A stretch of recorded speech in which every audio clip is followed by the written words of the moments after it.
형제자 여러분 안녕하세요. 오늘은 10월 8일 월요일 확신이 넘치면 교만이 됩니다 라는 제목으로 욥기 5장 1절부터 16절까지를 묵상합니다. 1절 너는 부르짖어 보라 내게 응답할 자가 있겠느냐 거룩한 자 중에 내가 누구에게로 향하겠느냐. 자, 욥의 세 친구 욥의 고난과 어떤 비참한 여러 가지 현재 상황들 모든 것들을 다 잃어버리고 인생의 맨 밑바닥에 치닫는 욥을 서포트하고 힘을 주고 위로하고 격려하기 위해서 욥의 세 친구가 왔습니다. 자, 7일 동안은 성경에 보니까 아무 말도 못하고 욥과 함께 이렇게 고난의 시간들을 함께 보내줬습니다. 여기까지는 좋았는데 이제 그 다음에 그 시간들이 계속 지나니까 이 모든 문제를 풀기 위해서 욥을 돕기 위해서 엘리바스가 이제 말을 꺼내는 게 욥기 4장부터인데 이제 5장에 와서 보면 엘리바스는 단정 짓는 것이죠. 고난의 결과는 바로 죄악으로부터 인하는 것이다. 욥 네가 죄를 지었기 때문에 내가 돌이키지 않으면 이 고난으로부터 이길 수 없다는 것. 물론 맞습니다. 틀린 말은 아니에요. 고난의 때 혹시 깨닫지 못하는 죄악, 돌이키지 못한 죄악이 있는지를 돌아봐야 합니다. 그러나 그 모든 한 가지의 진리로 모든 걸 다 포용할 수 없는 것이죠. 왜냐하면 모든 고난이 죄악으로부터 오는 것은 아니기 때문에 욥의 상황을 구체적으로 이해하고 그걸 품어주고 끝까지 했어야 되는데 너무 진리라는 하나의 그 명제를 가지고 욥에게 다구쳤다는 그것에 좀 문제가 있었던 것이죠. 그렇기 때문에 1절에 보면 너가 지금 고난 가운데 있는데 누가 너를 돕겠느냐. 2절 분노가 미련한 자를 죽이고 시기가 어리석은 자를 멸하느니라. 욥이 그래서 나중에 어떻게 해요? 자기 생과 자기 생명과 자기가 태어나지 않았으면 좋겠다고 막 하나님의 분노를 표출하잖아요. 결국 너의 분노, 너의 하나님 앞에 잘못된 태도가 결국 이 고난을 계속 지연되고 있다는 것을 얘기하고 있습니다. 3절 내가 미련한 자가 뿌리내는 것을 보고 그의 집을 당장에 저주하였노라. 그의 자식들은 구원에 멀고 성문에서 억눌리나 구하는 자가 없으며 그가 추수한 것은 줄인 자가 먹되 덫에 걸린 것도 빼앗으며 올무가 그의 재산을 향하여 입을 벌리느니라. 자,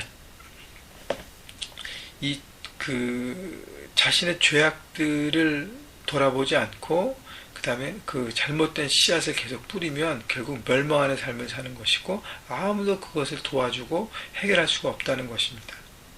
그것이 바로 엘리바스가 계속 얘기하는 부분이에요. 그래서 6절 재난은 티끌에서 일어나는 것이 아니며 고생은 흙에서 나는 것이 아니니라. 사람은 고생을 위하여 났으니 불꽃이 위로 날아가는 것 같으니라. 불꽃이 아래에서 위로 나가는 것처럼 사람의 죄악 때문에 그 사람이 당한 고난 그 환경이 열어진다는 것이죠. 고난과 고통은 불길이 날아오는 것처럼 사람의 죄악으로부터 날아오른다고 얘기하고 있습니다. 결국 자신의 죄악을 인정하고 회개하고 돌이키지 않은 인생은 결국 잘못된 것을 심었기 때문에 잘못된 고통과 환난을 겪는다고 3절부터 계속 5절까지 나와 있는 것입니다. 아까도 말씀드린 맞는 이야기예요. 고난의 때 혹시 내가 깨닫지 못하는 죄악, 돌이키지 못한 죄악이 있는지를 돌아봐야 합니다. 그러나 고난의 다른 하나님의 테스트와 죄와 관련 없는 훈련의 목적도 있다는 것을 돌아보고 욥이 진정으로 왜 그랬는지를 더 알려고 하고 이해하려고 하고 했던 부분이 필요한 것입니다. 우리가 고난을 받으면 왜 우리가 고난을 받는지에 대해서 돌아볼 필요가 있는 것이죠. 나의 죄악 때문인지 아니면 하나님께서 순수하게 우리를 훈련시키는 건지 영적인 나의 무뎌짐을 깨닫게 하시는 건지 나를 더 강하게 하시는 하나님의 훈련인지 여러 가지를 돌아봐야 하는 것입니다. 8절 나라면 하나님을 찾겠고 내일을 하나님께 의탁하리라. 나라면 하나님을 찾겠고 내일 하나님께 의탁하리라. 물론 하나님을 앞에 나와서 간구함으로 하나님 앞에 구하고 하나님 이 고난이 어디서부터 왔고 하나님의 뜻이 무엇입니까? 구하는 것이 필요합니다. 그런데 나라면이라는 이 단어가 엘리바스의 태도가 나오고 있는 것이죠. 그러니까 너무 자기의 논리에 확신에 차서 교만함으로 얘기하는 것이에요. 너는 틀렸고 이렇게 해야 돼. 잘못됐어 라고 계속 얘기하는 거예요. 물론 와서 함께 권면하고 하는 자세는 좋았는데 그것이 사랑의 베이스와 긍휼함의 베이스가 아니라 판단과 지적이라는 베이스로 가면 그것은 문제가 되는 것이죠. 그래서 교만한 태도로 다른 사람을 섬기고 품을 수 없다는 것입니다. 그러니까 내용이 아무리 맞고 진리라도 어떤 태도로 하느냐가 굉장히 중요한 것이죠. 그래서 하나님 주신 그 진리의 말씀을 겸손한 태도로 다른 사람을 품고 사랑하고 세우려는 태도로 나와야지, 그 사람을 짓누르고 판단하고 그렇게 굉장히 플러스를 가하는 태도는 잘못됐다는 것입니다. 9절, 하나님의 헤아릴 수 없이 큰 일을 행하시며 기이한 일을 셀 수 없이 행하시나니. 자, 하나님의 그 기이한 뜻은 모른다는 것이에요. 하나님 앞에 나와야 된다는 것이에요. 이거 맞습니다. 고난의 때 하나님이 이 뜻 가운데, 이 일 가운데 어떤 뜻을 보여주는지 우리가 이해 못할 때가 많이 있잖아요. 하나님만이 아신다는 것이죠. 하나님이 천지를 주관하시고 모든 삶을 주관하시기 때문에 하나님께로만 열쇠가 있기 때문에 우리가 고난과 어려움과 문제가 있을 때 다른 것에 찾지 않고 하나님 앞에 찾아서 나가는, 그것은 당연한 것입니다. 10절, 비를 땅에 내리시고 물을 밭에 보내시며 낮은 자를 높이 드시고 애국한 자를 일으키사 구원에 이르게 하시느니라. 하나님은 고통받는 자를 일으키시는 하나님, 긍휼하심으로 사랑으로 품으시고 세우시는 하나님이라는 것이고, 그러니까 지금 엘리바스는 하나님의 성품과 하나님의 모습을 욥에게 설명해 주면서 하나님께로만 열쇠가 있다는 것을 강조하고 있는 것입니다. 12절, 하나님은 교활한 자의 계교를 꺾으사 그들의 손이 성공하지 못하게 하시며 지혜로운 자가 자기 계략에 빠지게 하시며 간교한 자의 계략을 무너뜨리시며. 하나님은 공의로우시기 때문에 거짓과 교활과 순수로 세상을 살아가는 사람들이 결국 무너짐을 당하는 그런 공의 하나님이신 것을 말씀하십니다. 14절, 그들은 낮에도 어두움을 만나고 대낮에도 더듬기를 밤과 같이 하느니라.